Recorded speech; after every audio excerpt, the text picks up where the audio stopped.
Assalamualaikum warahmatullahi wabarakatuh. Kami dari kelompok 2, di sini kami akan menjelaskan mengenai manajemen proses. Adapun anggota dari kelompok 2 yaitu yang pertama Billy Ahmad Bahrudin, yang kebetulan beliau sedang tidak hadir dikarenakan ada hal yang perlu dikerjakan. Yang kedua ada Pak Rizky, yang ketiga saya sendiri Raihan, yang keempat Rizal Fauzi, dan terakhir Setiana Andika. Untuk materi pertama akan dijelaskan oleh Saudara Pahat. Kepadanya saya persilahkan. Oke, pertama-tama yaitu mengenai manajemen proses. Mengapa manajemen proses sangat diperlukan? Yang pertama, konsep sistem operasi sudah multi-programming. Semua sumber daya sistem komputer dikelola atau dijadwalkan oleh sistem operasi.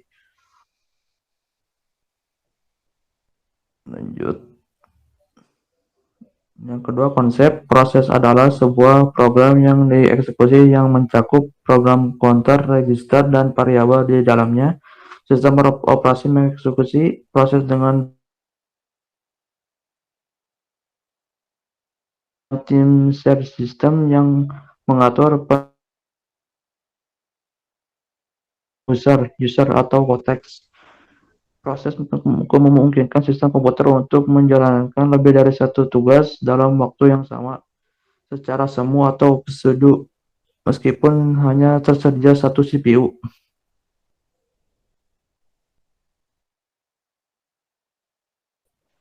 Selanjutnya akan dijelaskan oleh Saudara Rizal. Kepadanya saya persilahkan. Baik, untuk selanjutnya yaitu terminasi proses. Suatu proses diterminasi ketika proses tersebut telah selesai mengeksekusi perintah terakhir serta meminta sistem operasi untuk menghapus perintah tersebut dengan menggunakan sistem call exit. Proses dapat mengembalikan data keluaran kepada proses induknya melalui sistem call wait. Next. Nah, di sini ada status proses. Yang pertama yaitu ada running. Running adalah status yang dimiliki pada saat instruksi-instruksi dari sebuah proses dieksekusi. Kedua yaitu ada waiting. Status yang dimiliki pada saat proses menunggu sebuah event seperti proses M atau K. Kemudian yang ketiga ada ready. Status yang dimiliki pada saat proses siap untuk dieksekusi oleh prosesor. Kemudian new. Status yang dimiliki pada saat proses baru saja dibuat. Kemudian yang terakhir ada terminate. Status yang dimiliki pada saat proses telah selesai dieksekusi. Nah, di sini ada gambar proses ready, run, dan wait-nya. Oke, next. Selanjutnya akan dijelaskan oleh Saudara Setiana. Kepadanya saya persilahkan.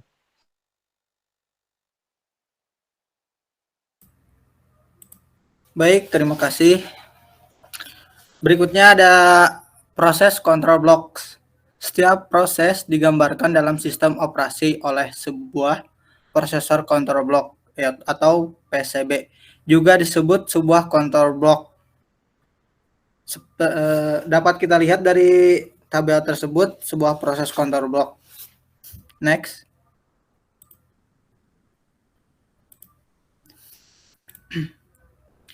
PCB berisikan banyak bagian dari informasi yang berhubungan dengan sebuah proses yang spesifik, termasuk hal-hal di bawah ini.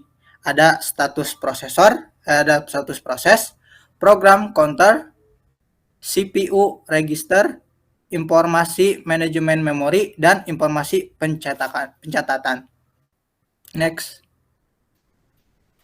Dapat kita lihat pada gambar tersebut yaitu gambar status prosesnya dari PCB.